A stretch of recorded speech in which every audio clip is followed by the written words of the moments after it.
Assalamualaikum warahmatullahi wabarakatuh. Gimana kabarnya? Pada kesempatan ini kita akan mempelajari bab 1, yaitu tentang menggambar model. Tentang apa itu menggambar model, berikut adalah peta kompetensi pembelajaran kita. Dalam peta kompetensi pembelajaran, menggambar model itu akan kita bahas tentang apa saja, yaitu konsep dan prosedur menggambar model alam benda. Ada bahan dan alat menggambar model alam benda. Yang terakhir, ketika itu teknik menggambar model alam benda. Baiklah, itu tadi adalah peta dari kompetensi pembelajaran.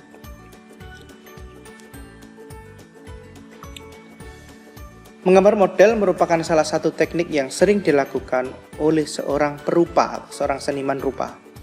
Saat menggambar model, diperlukan ketekunan dan ketelitian agar hasil yang dicapai sesuai dengan objek yang digambar. Semua objek, baik benda mati maupun benda hidup, dapat dijadikan sebagai model atau sesuatu objek yang dapat dicontoh. Baiklah, coba perhatikan gambar-gambar berikut ya. Ini ada gambar nomor 1, gambar orang tua, ada manusia ya, berarti ya. Ada gambar bunga atau flora. Nomor 3 adalah ada gambar manusia ya. Dilihat ini ada beberapa gambar yang bermacam-macam. Ada aktivitas berseni juga dan sebagainya ini. Nah, ini merupakan objek-objek model. Model berarti ada sesuatu yang bisa kita contoh untuk digambar. Baiklah, yang pertama adalah konsep dan prosedur menggambar model. Menggambar model merupakan kegiatan yang diawali dengan menentukan objek model yang akan digambar. Objek gambar model dapat berupa hewan, tumbuhan, manusia, dan kumpulan benda-benda yang disusun sesuai dengan komposisi, proporsi, keseimbangan, dan irama yang baik sehingga gambar memiliki satu kesatuan yang utuh. Nah, jadi ada tumbuh-tumbuhan, ada hewan atau flora fauna ya, ada manusia maupun kumpulan benda mati yang disusun. Disebut still life ya kalau benda mati. Kita di sini akan mempelajari gambar model dengan objek alam benda yang biasa disebut dengan gambar bentuk. Ya.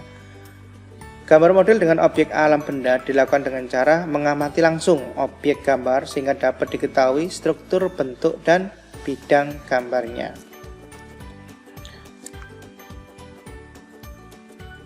Objek gambar alam benda memiliki struktur, bentuk, dan bidang dasar yang berbeda-beda. Bentuk-bentuk objek gambar alam benda antara lain seperti bola, kubus, bujur sangkar, kerucut, dan tabung. Sedangkan struktur bidang gambar model alam benda dapat berupa bidang datar, melingkar, maupun mengerucut. Struktur, bentuk, dan bidang tersebut memiliki kesan yang tidak sama apabila terkena sinar. Ya. Model alam benda yang terkena sinar akan menghasilkan bayangan dengan intensitas cahaya yang berbeda-beda. Efek bayangan yang ditimbulkan dari pencahayaan memberikan kesan ruang pada model sehingga gambar tampak seperti gambar 3 dimensi.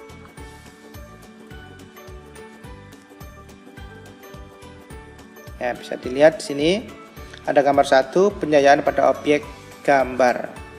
Ya, ini ya.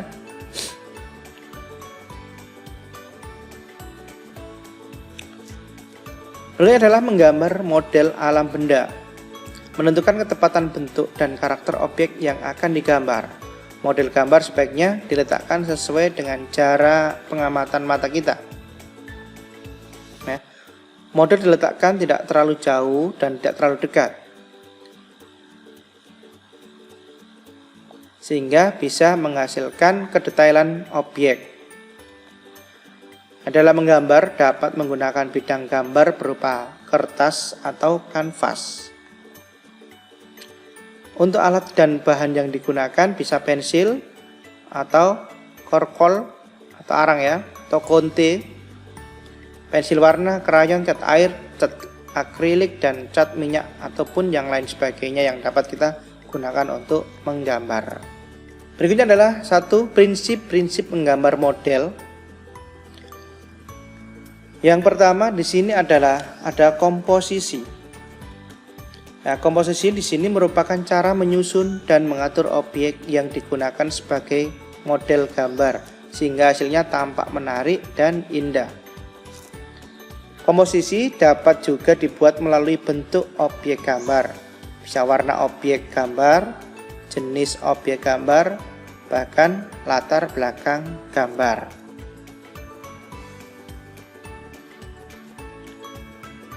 Berikut adalah komposisi. Dari contoh-contohnya dapat dilihat pada pola yang disusun sebagai berikut ini ya. Ada contohnya. Komposisi simetris yang pertama.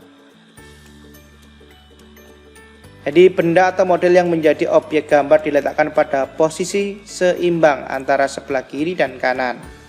Simetris ini berarti gini ya. Antara kiri dan kanan, atas dan bawah itu sama semua. Baik objeknya, ukurannya, warnanya ataupun yang lainnya itu sama persis. Jadi kalau kita lipat menjadi 2 juga sama, kita lipat menjadi 4 juga sama jika itu adalah kertas. Yang nomor 2 adalah komposisi asimetris. Berbeda dengan simetris tadi kalau setiap sisinya sama. Kalau asimetris ya, pada posisi asimetris benda diletakkan dalam posisi tidak sama baik dalam posisi maupun ukurannya. Namun demikian, komposisi asimetris tetap memperhatikan proporsi, keseimbangan, dan kesatuan antara benda atau objek gambar. Jadi bedanya kalau simetris tadi sama persis ya, antara apa yang ada di kanan ataupun kiri, ataupun di atas ataupun di bawah, itu sama persis. Tetapi komposisi asimetris itu berbeda, yaitu mereka tidak sama persis. Antara sebelah kiri, kanan, atas, bawah tidak sama persis. Bahkan ukuran, bentuk, ataupun warnanya tidak sama persis. Tetapi tetap memperhatikan proporsi, keseimbangannya. Ya, keseimbangan itu bisa dilihat dari bentuk atau ukuran ataupun warna. Kalau warna semakin gelap semakin berat. Ya, atau intensitas warna yang semakin cerah itu semakin berat. Di kelas sebelumnya mungkin kita sudah bahas tentang itu, dan ini kita lengkapi biar lebih paham lagi ya. Nomor 3 adalah komposisi sentral atau memusat. Pusat perhatian benda atau objek model gambar terletak di tengah-tengah bidang gambar. Penempatan model diatur sesuai dengan proporsi bentuk model dan diatur seimbang. Selain itu, penempatan benda memiliki kesatuan antar benda. Bisa dilihat contohnya di sini, yaitu ada beberapa objek yang ditata sehingga keseimbangannya itu adalah memusat. Ya, jadi komposisinya ini memusat atau sentral ya, disebut komposisi sentral makanya. Itu nomor 3. Baiklah. Berikutnya ada proporsi. Kalau tadi ada komposisi, sekarang adalah proporsi. Apa itu proporsi? Proporsi itu mempunyai kata kunci yaitu perbandingan ideal. Proporsi adalah perbandingan ideal dan harmonis antara bagian-bagian benda yang menjadi objek model gambar yang dapat diamati. Contoh bisa kita lihat. Ini ada contoh gambar 1.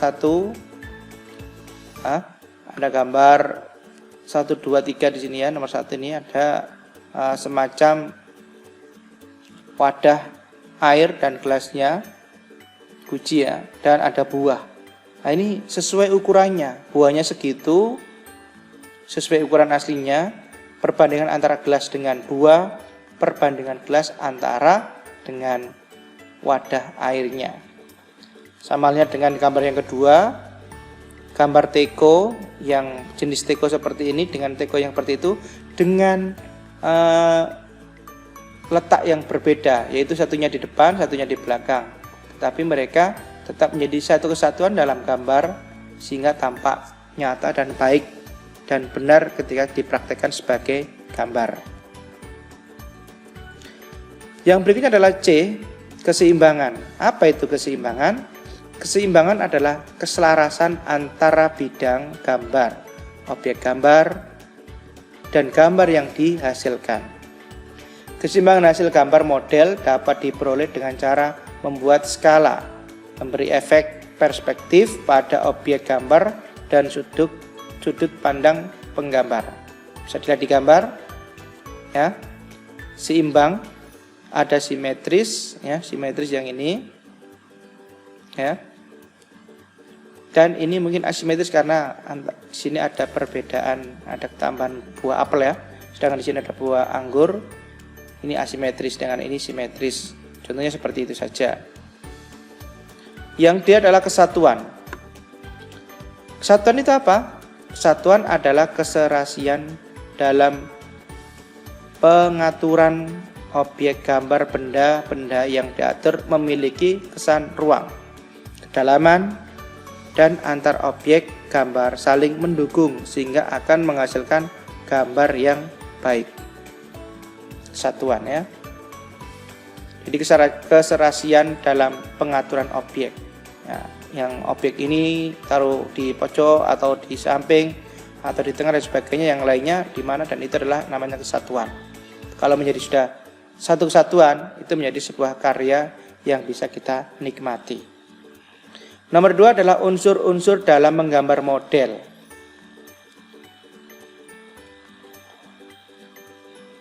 Perlu diperhatikan bahwa menggambar model membutuhkan kemampuan dalam menggunakan unsur rupa.